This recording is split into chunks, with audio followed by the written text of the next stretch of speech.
ನನ್ನ ಹೆಸರು ಪದ್ಮಿನಿ ಅಂತ. ನಾವು ನಾಗರಬಾವಿಯಿಂದ ಬರ್ತಾ ಇದ್ದೀವಿ. ನಾನು ಹತ್ವಾರದಿಂದ ಬರ್ತಾ ಇದ್ದೀನಿ. ಪರವಾಗಿಲ್ಲ, ನಾನು ಬಂದ್ಮೇಲೆ ಎಲ್ಲ ಒಂಥರ ಒಳ್ಳೇದ್ ಅನ್ಸಿದೆ, ಮನ್ಸಿಗೆ ನೆಮ್ಮದಿ ಇದೆ. ಗುರುವಾರ ಆದ್ರೆ ಯಾವಾಗ ಆಗತ್ತೆ ಬರ್ಬೇಕನ್ಸುತ್ತೆ. ಆಮೇಲೆ ನನ್ನ ಮಕ್ಳಿಗೆ ಕೇಳ್ಕೊಂಡ್ ಬರ್ತಾ ಇದ್ದೆ, ಬಟ್ ಪರವಾಗಿಲ್ಲ, ಒಳ್ಳೇದಾಗಿದೆ. ಅಂದ್ರೆ ಯಾರೇ ಆಗ್ಲಿ ದೇವ್ರ ಮೇಲೆ ನಂಬಿಕೆ ಇಟ್ಟು ಬಂದ್ರೆ ಅದು ಒಳ್ಳೇದಾಗತ್ತೆ. ಅರ್ಧ ನಂಬಿಕೆಯಲ್ಲಿ ಬಂದ್ರೆ ಯಾವ್ದು ಆಗಲ್ಲ, ಆಮೇಲೆ ಆಗ್ಲಿಲ್ಲ ಅಂತಾರೆ. ಹಾಗಲ್ಲ, ನಾವ್ ಏನ್ ನಂಬಿಕೆ ಇಟ್ಟು ಬರ್ತೀವಿ ಅದು ಖಂಡಿತ ಒಳ್ಳೇದಾಗೇ ಆಗುತ್ತೆ. ನಮ್ಗೆ ತುಂಬಾ ಒಳ್ಳೇದಾಗಿದೆ. ಕಾಯಿ ಕಟ್ಟೋದು ಒಂದು ವಿಶೇಷ. ಹೌದು. ಕಾಯಿ ಅಂದ್ರೆ ನನಗೂ ಫಸ್ಟ್ ಗೊತ್ತಿರ್ಲಿಲ್ಲ ಸರ್. ನಾವ್ ಹೀಗೆ ಬಂದು ಇಲ್ಲಿ ಕೇಳ್ಕೊಂಡು ಆಮೇಲೆ ಕಟ್ಟಕ್ ಸ್ಟಾರ್ಟ್ ಮಾಡಿದ್ದು. ಆಮೇಲೆ ಅಂದ್ರೆ ಅದು ಅಂದ್ರೆ ಒಂದ್ ವಾರನೇ ಅಂದ್ರೆ ಇಷ್ಟು ವಾರ ಅಂತ ಹೇಳ್ತಾರೆ. ಒಂದೊಂದು ಪ್ರಾಬ್ಲಮ್ಗೆ ಇಷ್ಟಿಷ್ಟು ವಾರ ಅಂತ ಇರುತ್ತೆ.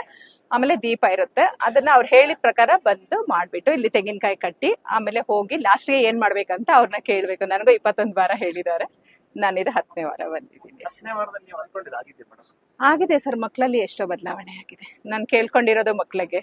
ನಮ್ಮ ಹಸ್ಬೆಂಡ್ ಎಜುಕೇಶನ್ ಬಗ್ಗೆ ತುಂಬಾ ಹಠ ಚಿಕ್ಕವನು, ಅದಕ್ಕೋಸ್ಕರ. ಆಮೇಲೆ ನಮ್ಮ ಹಸ್ಬೆಂಡ್ ಕೆಲ್ಸದ ಬಗ್ಗೆ. ಅವರೆಲ್ಲ ಚೆನ್ನಾಗಿದ್ರೆ ನಾವು ಚೆನ್ನಾಗಿದ್ದಾಗ ಅಲ್ವಾ. ಹಾಗಾಗಿ ಪರವಾಗಿಲ್ಲ, ಎಲ್ಲ ನೆಮ್ಮದಿ ಇದೆ. ಎಷ್ಟು ಕೋಟಿ ಇದ್ರೇನು ಕೆಲವ್ರಿಗೆ ನೆಮ್ಮದಿ ಇರಲ್ಲ. ಬಟ್ ನಮ್ಮ ಹತ್ರ ಕೋಟಿ ಇಲ್ಲದೆ ಇರ್ಬೋದು, ಭಗವಂತನ ಆಶೀರ್ವಾದ ಚೆನ್ನಾಗಿದೆ.